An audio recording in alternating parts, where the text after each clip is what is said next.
Magandang gabi. Um, 5 rason bakit maganda bumili ng motorsiklo. Number 1 is less or no traffic. Dito sa Pilipinas, pinaka-worst na traffic in the world. One of the number 1 tayo worst traffic. So, importante talaga makuha ka ng motor para hindi ka matraffic. Kasi any 4-wheel vehicle, masastuck ka lang sa traffic dito. Maganda magkaroon ka ng sarili mong motor. Meron kang independence and freedom to move around. Number 2, affordability. Affordability ng motor. So, ano to? Parang ang gas mo magkano lang. For example, itong gamit kong Pantra, 300 ko, 3 days na yun. Tsaka malayo na nakarating ko. Yan yung pinakamaganda pag may sarili kang motorsiklo. Number 3, less maintenance. Ang less maintenance ka dito, change oil lang, mga ibang parts medyo nasisira, wear and tear, regular thing. Pero hindi kasing mahal ng kotse.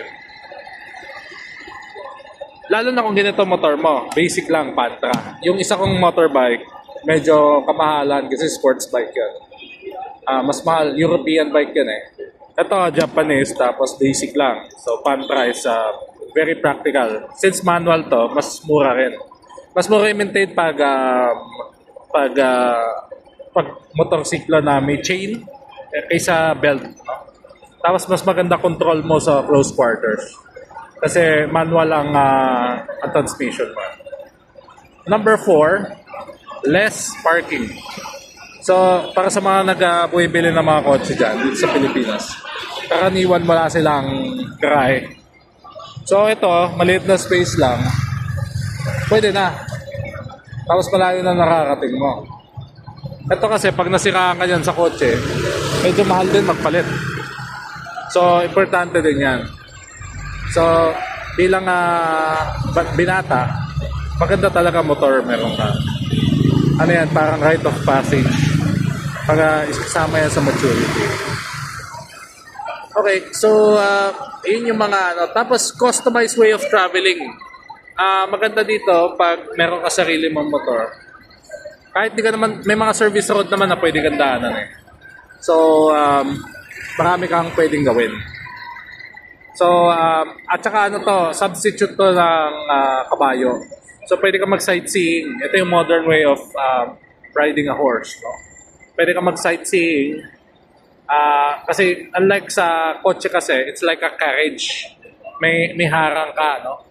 Ito, marami kang makikita while traveling kasi nga bukas naman yung sasakyan mo. Nga lang, you have to learn to control then the brakes and everything. Pero you'll figure that out. No? Maraming reckless drivers, yes. But it's not about the vehicle, it's about the user. So learn how to drive well. Tapos yun yung 5 ways why you need to buy yourself your own motorcycle. Okay, thank you for watching and see you guys soon.